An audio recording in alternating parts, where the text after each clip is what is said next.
Assalamualaikum warahmatullahi wabarakatuh. Perkenalkan, nama saya Ika Mufida Zulianti, NIM 19010069. Di sini saya perwakilan dari kelompok 1 ingin menjelaskan tentang bahaya adalah segala sesuatu yang dapat menyebabkan seseorang mengalami cedera. Sedangkan psikososial adalah istilah yang digunakan untuk mengembangkan hubungan antara kondisi sosial seseorang dengan mental atau emosinya, sehingga bahaya psikososial dapat didefinisikan sebagai hubungan antara kondisi sosial atau bahaya sosial seseorang dengan mental emosinya di tempat kerja.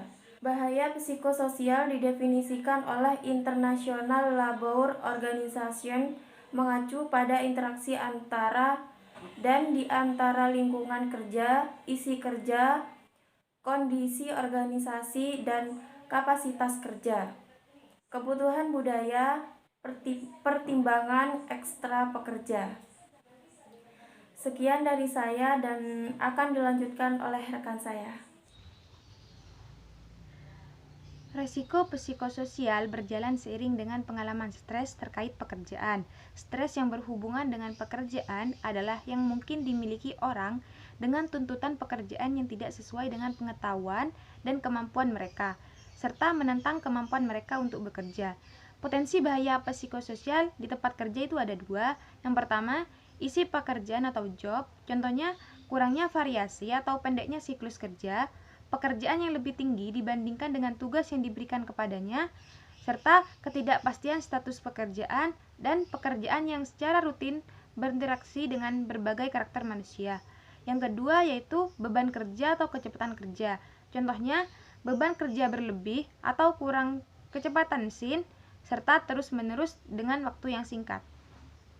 Baiklah, untuk selanjutnya adalah jadwal kerja, di mana seperti contohnya kerja gilir, kerja malam, jadwal kerja yang tidak fleksibel, terus jam kerja yang tidak pasti dan jam kerja yang panjang.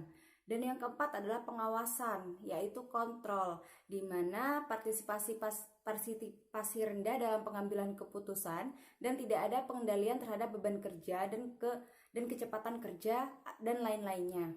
Dan yang kelima adalah lingkungan dan peralatan.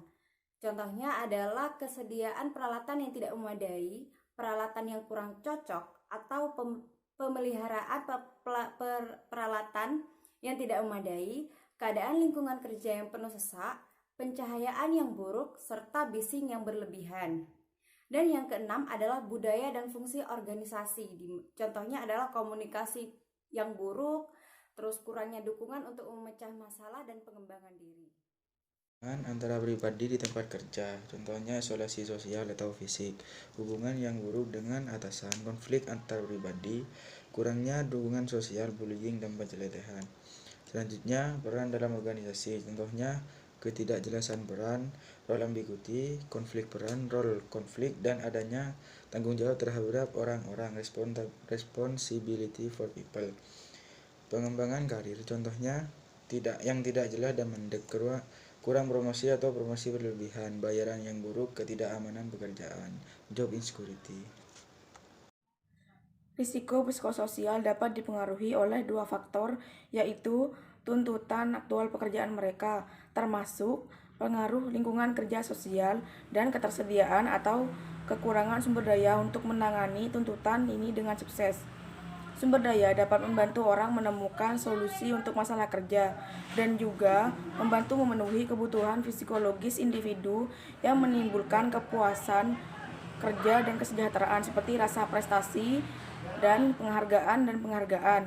Masalah psikososial di tempat kerja yang dapat mempengaruhi kesehatan dan kesejahteraan mencakup bahaya dan tuntutan seperti sedikit pengaruh pada kondisi kerja, tidak ada pengaruh pada urutan pekerjaan, tugas yang dilakukan, kurangnya kontrol atas kondisi kerja, lalu kurangnya informasi dan keterlibatan dalam isu-isu yang lebih luas yang mempengaruhi organisasi dan pekerjaan mereka, kurangnya dukungan sosial dari para manajer. Setiap orang yang bekerja mengharapkan memperoleh kepuasan dari tempat bekerja, Pada dasarnya, kepuasan kerja merupakan hal yang bersifat individual, karena setiap individu akan memiliki tingkat kepuasan yang berbeda-beda, sesuai dengan nilai-nilai yang berlaku dalam diri setiap individu. Semakin banyak aspek dalam pekerjaan yang sesuai dengan keinginan individu, maka semakin tinggi tingkat kepuasan yang dirasakan. Assalamualaikum warahmatullahi wabarakatuh. Saya Intan Balgi Somayroh, NIM 19010074. Di sini saya akan menjelaskan hasil penelitian menurut Liza Salawati tahun 2009. Menurut Liza Salawati menyatakan bahwa ada hubungan pengetahuan perawat dengan terjadinya kecelakaan kerja. Perawat yang tingkat pengetahuannya masih kurang mengalami kecelakaan kerja paling tinggi daripada perawat yang berpengetahuan baik. Oleh karena itu, perawat yang berpengetahuan kurang pada umumnya tidak mengetahui risiko kecelakaan kerja serta perundang-undangan tentang keselamatan dan kesehatan kerja. Maka, salah satu upaya perawat dalam mencegah bahaya psikososial yang dapat mempengaruhi kesehatan kerja adalah dengan memiliki pengetahuan yang baik dan pengalaman yang cukup.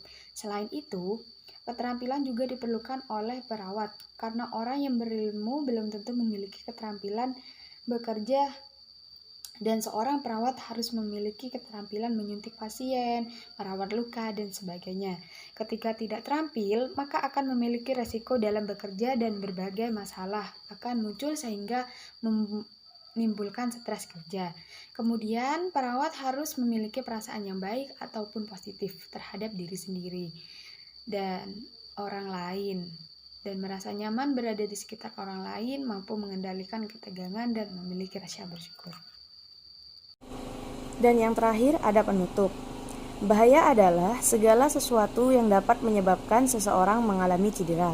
Sedangkan psikososial adalah istilah yang digunakan untuk menggambarkan hubungan antara kondisi sosial seseorang dengan mental atau emosinya. Sehingga bahaya psikososial dapat didefinisikan sebagai hubungan antara kondisi sosial atau bahaya sosial seseorang dengan mental atau emosinya di tempat kerja.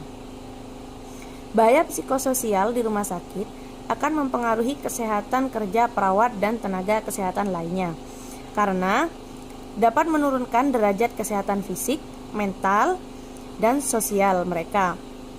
Maka, salah satu upaya perawat dalam mencegah bahaya psikososial yang dapat mempengaruhi kesehatan kerja adalah dengan memiliki pengetahuan yang baik dan pengalaman yang cukup, serta memiliki keterampilan dalam melakukan tindakan keperawatan.